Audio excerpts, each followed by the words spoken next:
오늘 말씀에 보면은 보여주신 것이 있었고, 그 보여주신 것은 일곱 금 촛대 사이에 오른손에 일곱 비월을 붙잡고 운행하시는, 거니시는 주님의 모습을 보여줬는데, 그리고 나서 보고 들은 바를 두루마리 책에 기록해서 아시아에 있는 일곱 지역 교회들에게 보내라.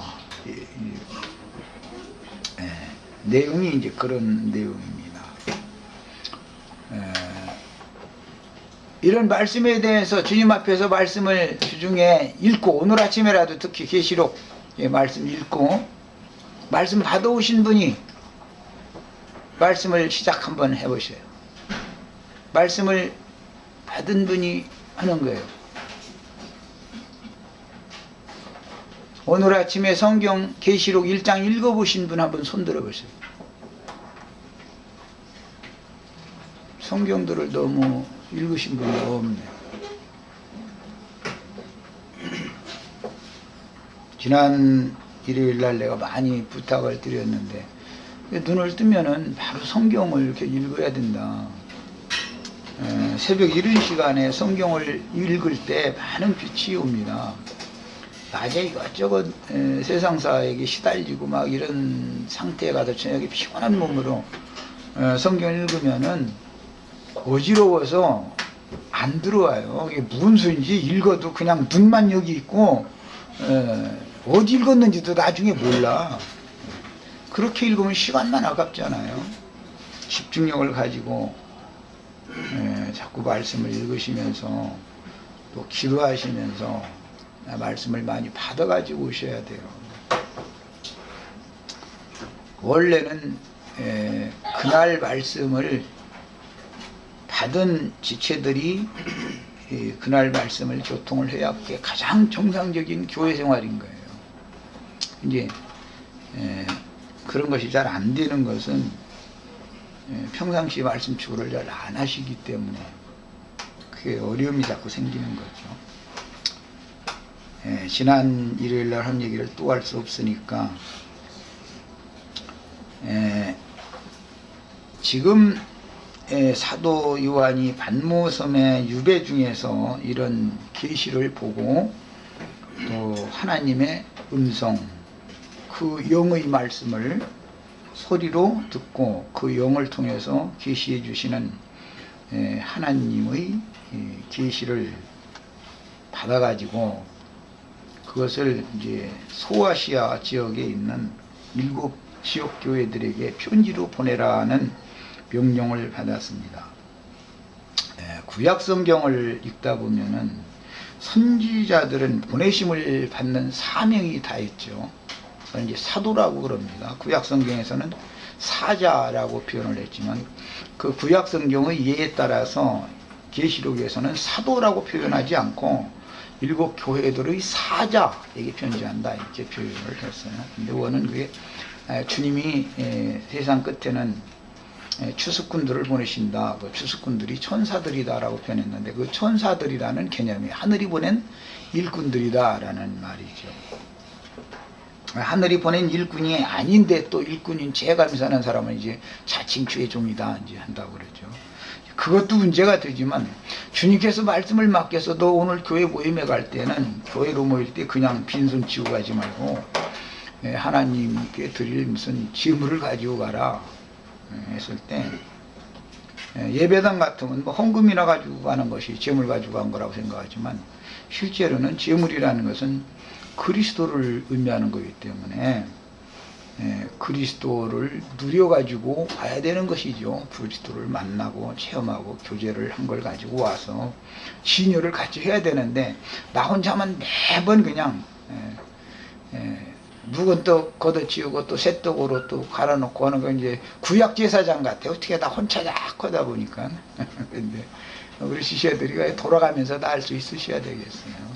물론 그 이제 은사를 다 받아가지고 오셔야죠. 그렇지만 각양의 은사가 교회 중에서 다 이렇게 원활하고 자유롭게 잘 실행되어져야만 교회가 활발하고 이제 살아있는 교회로 교회 가는 것이 기쁘고, 교회 모임에 와서 뭔가 할 말이 있어야 자꾸 막 교회 빨리 가고 싶고 모임에 가고 싶고, 그런데 그게 없으면은 11시 딱 시간 계산 돼가면서 오는 거예요. 11시 하지 않습니다. 이제는 9월달 지나서 10월달 되면 한 주 남았어요.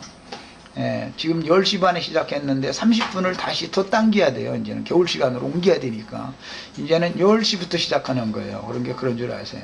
다음 주 한 주 지난 다음에 다음 주 붙여죠. 그러니까 10월달 돼서는 30분을 더 당깁니다. 그런 게 그런 줄 아세요.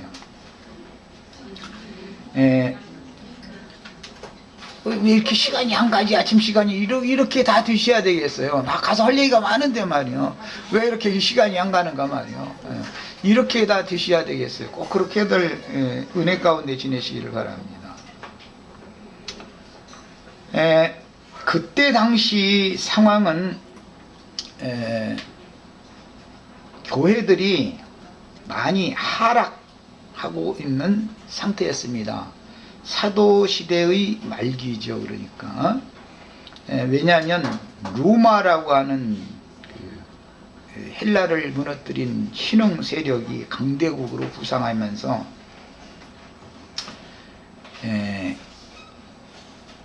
기독교에 대해서 그때 당시는 좋지 않은 그런 대우를 했었어요. 그 뒤로 이제 한 200년이 지난 다음에 콘스탄티누스라는 사람이 이제 기독교를 이렇게 우대하는 정책을 하게 되고, 이때 당시는 기독교를 박해하는 정책을 했죠. 그래서 편지가 성경에 보면, 신약 성경의 편지가 이제 로마서에서 유다서까지의 1차 서신이라고 하는 편지가 보내어졌는데, 그 편지가 몇 통인지 아세요? 로마서에서 유다서까지 편지가 몇 통이에요? 성령께서 교회들에게 보낸 편지가 몇 통이에요? 아시는 분 손 들어보시죠. 이거 봐, 성경을 이렇게 안 읽는 거예요. 21편이에요. 21통의 편지를 보냈습니다. 그 중에 바울 사도가 쓴 것이 17통이죠. 17편이에요. 이방 땅에 보내어진 편지가 주류를 이루고 있다라는 뜻이죠.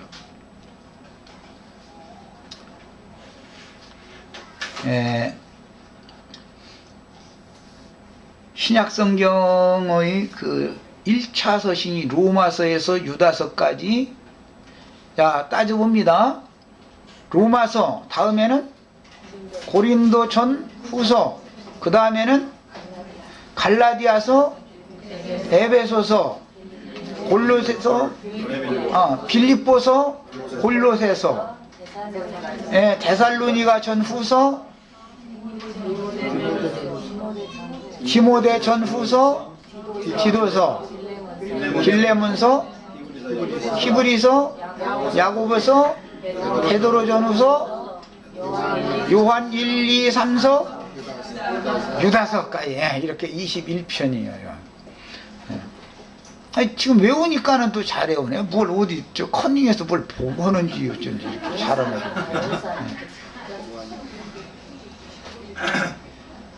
1차 서신이라고 그래요. 그것은 사도시대의 교회다 이렇게 표현을 해요. 사도시대의 교회다. 그리고 계시록의 마지막 사도였었던 요한 사도를 통해서 계시록에 보내어진 편지 내용의 교회는 기성교계에서는 교부시대 혹은 속사도시대라고 표현을 합니다. 그러니까 사도들이 다 죽고 나서 사도들의 제자들에게 교회들이 맡겨졌을 때에 대해서 말한다 그 말이죠. 이 서신을 2차 서신이다 이렇게 말해요. 계시록 2장 3장에는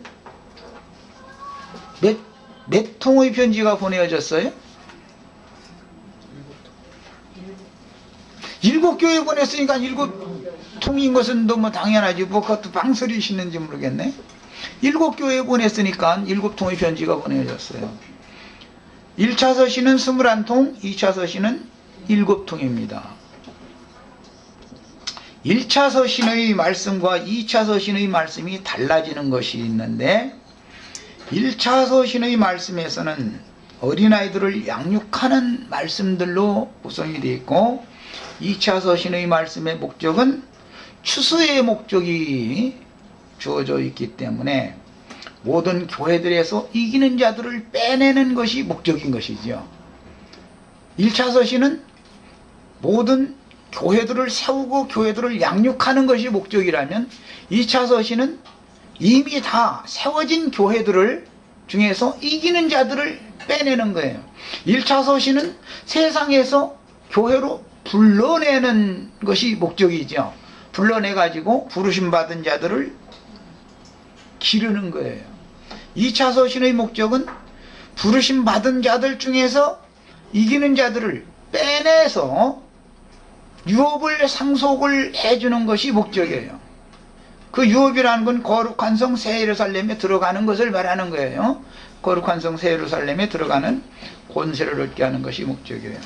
자, 오늘 읽은 말씀에 보면 아시아 지역에 있는 7 교회들에게 이제 보여주시고 들려주신 것을 두루마리에 써서 편지로 보내라 이렇게 지시를 받았습니다.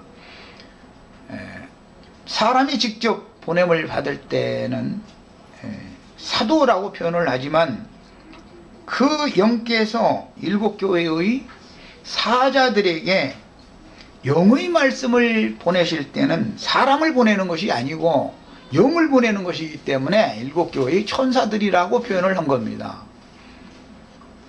그러니까 사도시대 이후로는 영이 보냄을 받는 거죠. 영이. 내가 가끔 그런 얘기 많이 하지만 내가 하는 말이 내 말이면 다 소용없는 것이죠. 주의 성령께서 하라고 한 말을 해야만 주의 종이고 추수꾼이단 말이에요. 일꾼이다 이 말이에요. 이런 것을 이제 구분을 하셔야 되겠어요. 그런데 그때 당시 사도시대의 말기에 이미 모든 교회들은 타락의 길을 걷고 있었습니다. 그래서 디모데후서 1장 15절에 보면 아시아에 있는 모든 사람이 나를 버린 일을 네가 안 하니 그 중에 부겔로와 호모게네가 있느니라 이런 말씀이 나옵니다. 이미 그때 아시아에 교회들이 세워졌지만 처음에는 예루살렘의 교회가 세워졌고 이방 땅에 교회가 세워질 때는 저기 수리아의 안디옥의 교회가 세워졌었죠. 그런데 그 교회가 발전을 할 때는 이제 지중해 변에 무슨 고린도니 그 마게도니아 여러 지역들에 이렇게 교회가 세워지게 되었고 그 다음에 발전을 해서 동쪽으로 이제 그 지중해의 동쪽으로 갔을 때 오늘 편지에 나오는 소아시아 지역 아시아의 7 교회에 편지를 하게 하는 그 교회의 발전 방향이 그렇게 발전을 했던 거예요. 초대교회 사도시대에는 말이에요. 거기까지 발전한 다음에 후 사도 혹은 속사도 교부 시대라고 이어지는 그 시대에는 로마를 통해서 영국을 거쳐서 한 부류는 에스파냐를 거쳐서 남미 쪽으로 그 다음에 영국을 거쳐서 미국으로 이쪽 동방의 끝 아시아의 끝까지 이렇게 와서 땅 끝까지 이르러 내 증인이 되어서 주님이 제자들에게 가르치신 것을 가르쳐서 지키게 해라 라는 말씀이 지금 실현되고 있는 거예요. 실현되고 있는 것이 아니라 실현되었죠. 이것은 이제 교회의 발전사가 신약의 역사라고 해도 과언이 아닙니다. 우리 저기 영희랑 대학교에서 고등학교에서 특히 세계사 배울 때 다 보면 기독교의 그 발전 통로를 많이 배우잖아요. 그것이 신약의 역사였기 때문에 그렇다. 인류 역사라는 것은 주님이 그분이 목적하신 바대로 어느 때에는 어느 곳을 거쳐서 어디로 주님이 지금 가신다라는 뜻이다. 역사의 주관자 역사의 주인이 예수님이죠. 예수님이 복음 말씀을 통해서 그렇게 운행하시는 거예요. 이것이 역사인 것입니다. 디모데후서 4장 9절로 10절에 너는 어서 속히 내게로 오라. 데마는 이 세상을 사랑하여 나를 버리고 데살로니가로 갔고 그레스게는 갈라디아로 디도는 달마디아로 갔고 누가만 나와 함께 있느니라. 그런데 이 나와 함께 있는 장소라는 건 로마를 말하는 거예요. 지금 로마의 감옥을 말하는 거예요. 계시록 1장 4절에 요한은 아시아에 있는 7교회에 편지하노니라고 말씀이 이제 이어지고 있습니다. 그러니까 이 편지를 보낼 때, 두 번째 편지를 보낼 때 교회는 많이 하락의 상태에 있었다. 사도들이 생명을 내놓고 젊은 날 수십 년 동안을 이곳저곳을 전도 여행을 다니면서 교회를 부흥시키고 일으킬 때는 교회가 흥왕을 했습니다. 하나님의 말씀이 흥왕했어요. 그러나 사도들이 박해를 당하여 감옥에 갇히고 그것도 그냥 잠깐이 아니고 시간이 지나니까 교회가 이것저것에 세워졌어도 교회를 책임맡을 인도할 사람들이 영이 강하고 명확하고 계시를 본인들이 본 것이 확실하고 이렇게 했으면 교회가 하락하지 않죠. 그런데 감옥에 있는 사도를 통해서 편지글로 이렇게 양육을 받다 보니까 교회 인도자가 부실한 거죠, 말하자면. 그러다 보니까 교회는 자연히 하락할 수밖에 없게 됐었던 거예요. 상황이 그런 거예요. 그런 상황에서 주님께서 편지를 두 번째 보내실 때 당연히 교회의 회복과 새로운 부흥을 위해서 편지를 지금 보내고 있다는 것을 알 수 있는 것이죠.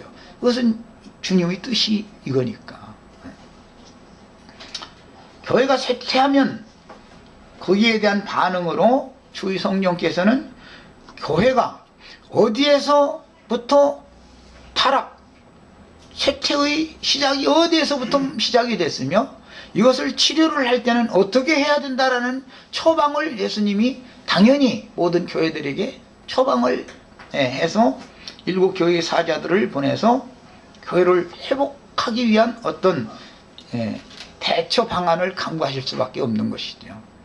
그래서 계시록에 나오는 7교회에 보낸 이 2차 서신이라고 하는 이 말씀은 타락한 교회를 회복시키기 위한 처방전이다, 이렇게 이해를 하시면 되겠습니다.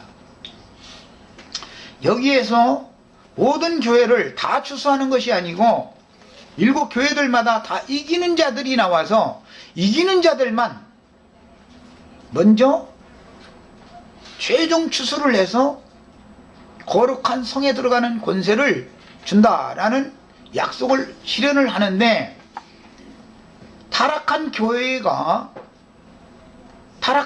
그 상태 그대로에서 이기는 자들을 그대로 데려가는 게 아니고 반드시 땅에 있는 소아시아에 있는 이 7교회들 중에서 이기는 자들을 빼내서 별도로 저희 주께서 예비하신 곳으로 데리고 가서 그곳에 모이게 해서, 그곳에 모이는 것이 그게 성경 이제 1차 서신에 나오는 주 앞에 모임에 관한 여러 가지 이제 얘기들이 이제 사도들을 통해서 주었는데, 주 앞에 모이는 모임이 있다 이 말이에요. 온 땅의 주 앞에 모셔선 자들과 함께 모이는 그곳에서 비밀스럽게 뱀의 낯을 피해서 양육을 시켜가지고 마무리 추수를 한다, 이런 내용이에요. 이것이 계시록 22장 최후에 보면 그 영과 신부가 말씀하시는 것으로 다 와라, 그 얘기예요. 그곳에서 양육을 받아가지고, 양육을 받는다는 것은 뭐 쉬운 표현으로 하자면 희고 고운 세마포로 빛의 옷으로 신부의 예복으로 속사람이 단장되어져 가지고 이 육신의 장막을 벗고 셰프로 혼인집에 들어간다, 그 말인데, 혼인집이라는 건 거룩한 성 새 예루살렘 그 신부 혼인집이기 때문에 혼인집 문이 닫히기 전에 그 영과 신부가 오라 하는 그곳으로 가야 신랑을 맞을 성도들의 등에 불을 계속 밝힐 수 있도록 기름을 충분히 예비할 수 있다, 이 얘기를 하는 것이 계시록의 목적이다, 그런 말이에요. 그러니까 이것은 신앙생활의 궁극적인 결론, 궁극적인 목적을 제시해 주는데 계시록의 목적이 있다라는 것을 알 수가 있어요. 인생의 목적도 여기에 다 둬야 되는 거예요. 그러니까 신앙생활을 아무리 열심히 하고 무슨 직분을 무슨 직분을 받았고 그것이 중요한 게 아니죠. 그리스도 심판대라고 하는 거룩한 성 새 예루살렘의 문 앞에, 혼인집 문 앞에 그리스도의 심판대라고 서신서에서 예시해 놓은 그 앞에는 금갈대를 가지고 혼인집에 들어갈 권세를 가진 자인지 아닌지를 분별하는 청량을 하게 한다는 거예요. 그게 그리스도 심판대라는 거예요. 거기서 너는 안으로 들어가도 좋다, 들어갈 자격이 있다 라고, 즉 희고 고운 세마포로 신부로서의 혼인 예복이 갖추어진 사람, 등의 불이, 오늘 이제 7등 얘기로 이제 이어지는데, 등의 불이 밝히 켜서 빛나고 있고,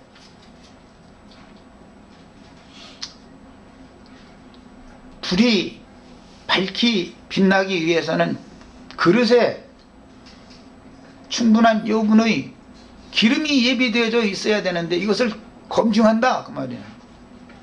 가지고 너는 밖으로 하면 바깥 어둠에 쫓겨나서 그 천년왕국이라고 하는 천년의 차기까지, 신부시대가 끝날 때까지 바깥 어두운 데서 슬피 울며 이를 갈미 있을 것이다 라는 예언이 오늘 이 자리에 참석한 우리들에게 혹시 나에게 그 불길한 예언이 적용되어질 수도 있는 얘기다, 이 말이에요. 이것을 준비해라, 그것을 준비시키는 얘기예요. 복음서에서, 서신서들에서는 혼인날을 위해서 신부가 단장하는 얘기를 했고 기름을 준비하는 얘기를 했어요. 그것이 주님이 다시 오실 때라고 분명히 그렇게 되어 있어요. 그럼 기독교계에서는 이런 성경의 어떤 흐름에 맞춰서 성경이 말하고자 하는 의도를 명확하게 깨닫지 못한 상태에서 몇 년도 몇 월 며칠 날 예수님이 허공에 있는 구름 타고 나팔번 천사를 통해서 온다 이러고 그냥 했는데 여태까지 안 온 거예요. 그 사람들에게는 한 번도 온 일이 없어. 이러고 있다 이거예요. 그런 것들이 근원적인 원인은 삼위일체 예정론 이런 것 때문에, 인간 교훈 때문에 진리가 가려져 가지고 이제 엉뚱한 것을 믿게 됐는데, 다 수고하고 믿고 세상에서 유명한 이름을 드러내고 세상 사람들에게 다 알아줌을 당하고 괴물 받고 다 했어도 그리스도의 심판대에 섰을 때 금갈대 청량을 통과하지 못하면 그 믿음이 다 헛믿음이다 이거예요. 인생 헛살은 거다 이거예요. 예수를 안 믿고 망하면 안 믿어서 망하는 거야. 그거 어쩔 수 없는 일이죠. 지금 안 믿어서 망한 거니까. 그런데 믿고 열심을 내고 평생을 수고를 하고 시간, 재물 모든 것들을 다 바쳐서 거기에다 인생을 걸고 신앙생활을 했는데 결과가 너는 밖으로 그러면 끝이다 이거예요. 밖으로만 한다고 되어 있지 않아요. 수족을 결박해서, 혼인을 배설한 아버지가 나와서 수족을 결박해서 바깥 어둠에 내쳐라 그런다고 그랬어요. 이런 최종 판결을 그렇게 받으면 뭐냐 이게. 신앙생활을 했어서 했는데 말이야. 그러니까 오늘부터 나가는 이런 말씀에 대해서 우리가 정말로 심중히 생각해보고 나 자신의 신앙이 어디에 이르렀는지, 쉬운 표현으로 자면 이렇게 이제 매주 한 번씩 내가 이렇게 겨드랑이 걸려서 한번 날개짓 한번 해보라고 할 테니까 천사 날개가 얼만큼 나왔는지 나 잣대 가지고 와서 늘 재볼 거예요. 이제 이 생에서 이거 통과되지 않으면 육신의 장막을 벗겨가지고 혼인집 문 앞에, 그래도 심판대 앞에는 누구나 다 서야 되는 건데 한 번은 죽는 건 정한 이치니까. 그런데 그 문 앞에서 너는 날개가 하나도 안 남았네, 그러면 끝나는 거예요. 정신들 차리시기를 바랍니다. 너무 느슨하고 편안하고 그냥 뭐 세상사 일에 그냥 막 몰두하고 빠지고 이래가지고 세상을 누리는 것에 정신 못 차려가지고 이런 인생을 계속 마무리까지 해서는 안 되죠. 이제라도 정신을 다 차려서 그리스도의 심판대에 서는 날을 다 준비하셔야 되겠습니다.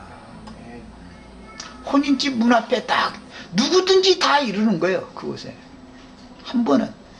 그래서 너는 아니야 하면 끝나는 거예요. 인생 헛살은 거예요, 그게. 이렇게 중요합니다. 그냥 금갈대 청량을 통과한다는 게 뭐예요? 진리의 지식이 그가 얼마만큼 장비되어 있느냐 이 말이단 말이에요. 성경을 아는 지식이 얼만큼, 그리스도에 대해서 얼만큼 아느냐 이 말이단 말이에요. 그러니까 무슨 기독교계에서 가르치는 이런 것에 그냥 빠져버리고 어느 지점에 딱 머물러가지고 여기 가지고 싸우냐고 이러고 있고, 이게 절대 아니단 말이에요. 일곱 교회에 머물러도 안 되는 거예요. 그게 목적이 아니에요. 일곱 교회들을, 아시아에 있는 일곱 교회가 목적이 아니잖아요. 우리가 목적하는 바는 하늘의 장작교회를 통해서 거룩한 성에 들어가는 거예요. 우리는 땅의 교회 생활로 끝내는 게 아니에요. 목적이 하늘의 교회를 추구하는 거예요. 모든 땅의 일곱 교회들에서 이기는 자가 되어져서 이기는 자로서 거룩한 성에 들어가는 것을 마지막 준비를 하는 게 어디냐? 그 영과 신랑과 신부가 오라 하는 그곳에서 비밀스럽게 마지막 내가 정말 속사람이 희고 고운 세마포로, 즉 신부 예복으로 잘 갖춰 입었는지를 여기서 점검받고, 여기에서 통과된 사람은 거룩한 성문 앞에서도 당연히 통과되는 것이다 이 말이에요. 여기서 통과되지 못한 사람이 어떻게 거기 가서는 통과되겠어요? 살아생전에 시골에서 쌀 단말 보냈는데 서울에 와 도착됐다 해서 쌀 한 가마니 될 일은 없잖아. 더해지는 법이 어디가 있어? 한 톨이라도 줄어들으면 줄어들지 더해지는 법은 없어. 이것을 믿으셔야 되겠어요. 오늘의 나의 신앙의 상태가 내일 그대로 유지된다는 것도 보장이 없어. 줄어들으면 줄어들지, 이 상태로 말해도 서는 상태로 가지고는 더해진다는 게 어려운 거예요. 우리 형제 자매님들은 역으로 내 신앙이 어디에서부터 지금 이렇게 타락됐는지, 어디서부터 이렇게 느슨해졌는지, 뭐 복음서의 말씀에서는 세상 염려와 재리 유혹 때문에 그랬다 이제 이렇게 돼 있는데, 이런 것을 잘 생각을 해보셔야 돼요. 그리스도에 대한 처음 사랑이 어디에서부터 네가 식기 시작했는지 널 자신을 살펴라. 뭐 말할 것도 없어요. 세상 염려와 재리의 유혹이 내 영혼을 끌어가기 때문에 진리 추구에 대해서는 관심이 점점 없어지는 거예요. 그러다 보면 어떻게 된다겠어요? 그가 가진 걸로 여기고 있던 것마저 다 빼앗아 버린다는 거예요. 10년 전에 예수께나 잘 믿었고 10년 전에 성경줄이나 읽었죠. 지금 그만 묻으면 뭐예요 지금? 다 소용없는 일인데 뭐. 나도 옛날에 성경줄이나 읽었다 해서 뭐 기도를 뭐 몇 시간씩 했다 해서 뭐 삼기도가 어쩌고 뭐 삼각산 뭐 소나무 뿌리가 어쩌고 백날 해도 다 소용없는 소리야. 그 소나무 뿌리 지금 다시 비워가지고 뿌리 다시 내려가지고 다른 사람이 지금 붙들고 앉았어.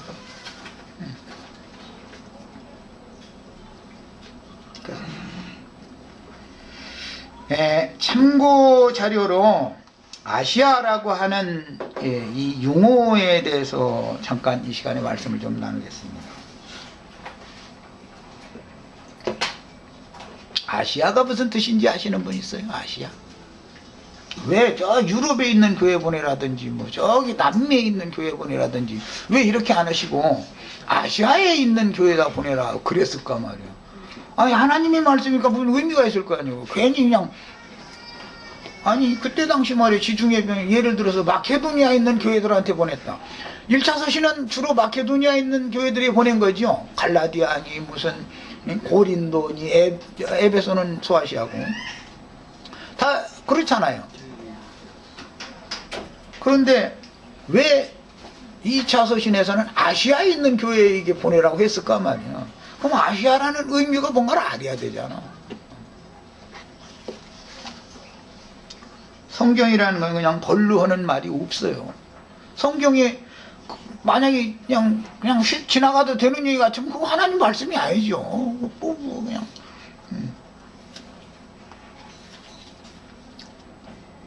성경에 나오는 아시아라는 지명은 소아시아의 서부 해안 지역, 그러니까 지중해의 동편 끝, 그 다음에 흑해의 서편, 이렇게 맞닿는 지역, 오늘날로 말하면 터키라고 하는 오스만 투르크가 이제 세운 그 지역의 7지역을 넣어서 아시아의 7교회 이렇게 표현을 했어요. 지리상으로는. 그런데 그때 당시는 헬라를 무너뜨린 로마가 이제 원로원 정치를 하고 나중에 이제 공화정으로 바꿔지게 되죠. 그 로마의 역사 뭐 읽어보셨죠?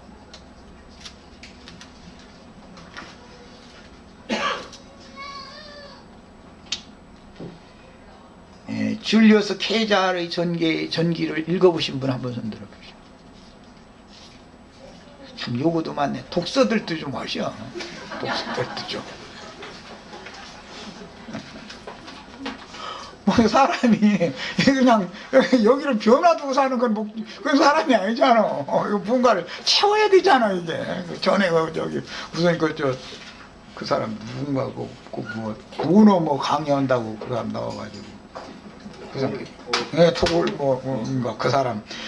이 사람들이 왜 그냥 변화두냐고. 이게 다 골빈 사람이라고 하는 거 아니냐고 말. 골 좀 채우시라고 이게.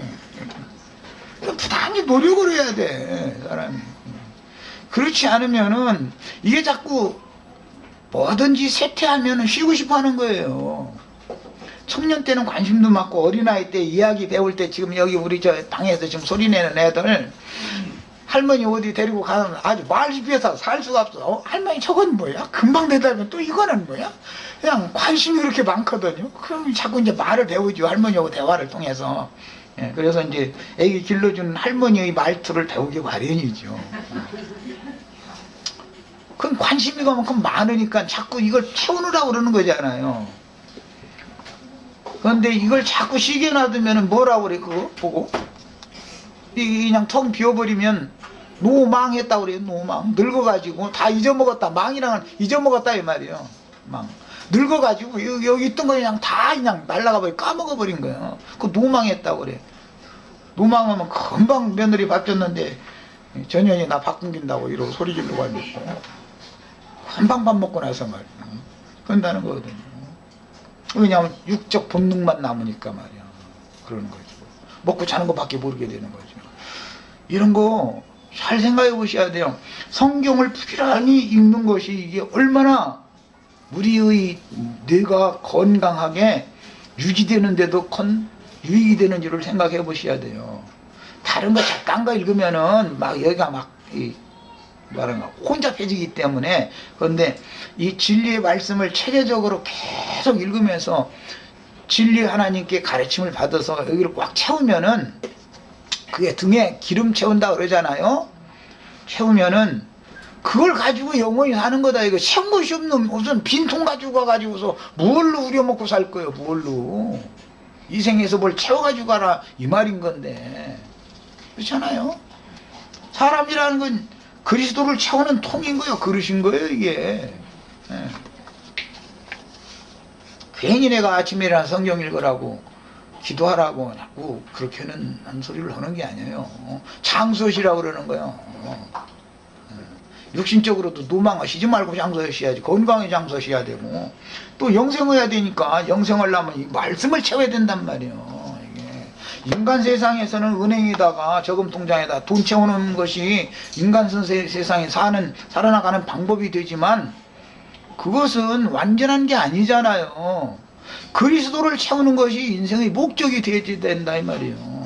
그렇다고 또 그럼 돈은 싫어하라고 막 돈을 벌지 말라고 그러냐고 그런 소리 하는 게 아니에요. 육신이 사는 동안 필요한 만큼 벌어서 쓰시고 합당한 데 쓰고 다 그건 은사대로 하는 거고 더 중요한 것을 알아라 이 말을 하는 거예요. 더 중요한 것을. 인간 육신만 갖고 있는 건 아니잖아요. 영혼을 갖고 있으니까 영혼을 늘 이렇게 개발하고 채워야 되거든. 세상사 잡다한 것으로 뭐 쓸데없는 것으로 채워놓으면 어지럽잖아 인간이. 일관성이 없고 그리고 거짓되고 하나님의 말씀을 깨닫고 계시를 받아서 그걸 영혼 속에 채우면은 사람이 일관되고 투명하단 말이야. 사람이 음흉한 사람에게 큰일 나는 거거든. 진리의 말씀이 딱 채워지면 사람이 앞뒤가 똑같고 이게 투명하거든. 주님이 나라는 게 그 사람들이나 들어간다라는 거 아니겠어요? 뭐 이제 그 아시아 설명하다가 엉뚱한 데까지 갔는데 그것은 로마가 소아시아 지역까지 군사력을 동원해서 이제 정치적으로 정복을 하고 나서 그 소아시아라고 아시아라고 한 아시아 도지요. 갈라디아 도, 마게도니아 도처럼 한 로마로 말하자면 한 주단 말이에요. 그게 아시아라는. 근데 그 아시아라는 이 지명이 생긴 것은 뭐 원래는 그리스인들이 동쪽이라는 개념으로 로마보다 앞에 세계를 그 지중해 변을 점령했었던 나라가 오늘날의 그리스는 그때 당시는 헬라라고 그러죠. 알렉산더라는 사람이 일어나서 그 넓은 영역을 정복을 했었어요. 그런데 그 사람들의 개념에 동방이라는 동쪽이라는 그런 용어인 시리아의 아수라는 데서 유래했다 이제 이렇게 보고 있어요. 그리고 그 소아시아의 중심 도시가 에베소였기 때문에 에베소의 평원지대를 한 지역을 가리키는 용어가 아시아였다가 나중에 이것을 이제 로마의 완전한 그 한 주로 이게 편입이 되어져서 그로부터는 이제 아시아라고 부르게 됐다는 거예요. 그 다음에 그 아시아 지역으로 뒤에 이제 로마 황제 콘스탄티누스라고 하는 사람이 이 계시록을 쓴 다음에 한 200년이 지난 후에죠. 그러니까 로마교로 기독교를 이렇게 공인을 한 다음에 그 다음에 얼마 지나지 않아서 불과 한 5, 60년 지나서 로마라고 하는 도읍을 콘스탄티노플이라고 하는 신도시를 세워가지고 도읍을 옮겼죠. 그래서 그걸 동로마라고 그래요. 이제 그 뒤로부터는 서로마, 동로마에서 로마가 이제 분리되게 됩니다. 그래서 교황이 서로마에 교황이 있었고 동로마에 교황이 있었어요. 교황이 이제 둘인 거, 황제가 둘이 된 거죠. 이렇게 돼가지고 동쪽에 있는 그 신도시인 콘스탄티노플이라고 하는 콘스탄티누스라는 사람의 이름을 따서 신도시를 지어놓고 나서 거기 이제 도읍을 황도를 옮겼는데 오늘날의 이스탄불이라고 하는 도시죠. 터키의 지중해와 흑해 이게 만나는 지점에 있는 도시예요. 그래서 그 콘스탄티노플이라고 하는 동로마 교회가 이제 그리스와 연결이 바로 되니까 그리스를 거쳐서 루마니아, 뭐 체코슬로바키아, 지금은 체코라는 나라가 있는지 모르겠네. 그쪽을 거쳐서 러시아까지 이렇게 올라가게 되죠. 그래서 중세 시대에는 동로마 교회가 그 북쪽으로 이렇게 발전을 해 나갔고, 서로마 교회는 아까 말씀드린 것처럼 로마에서 에스파니아, 오늘날 말하는 유럽의 저쪽 끝에 있는 스페인, 포르투갈, 이쪽으로, 이제 그때 당시는 그쪽 지역이 이제 해양 국가였죠.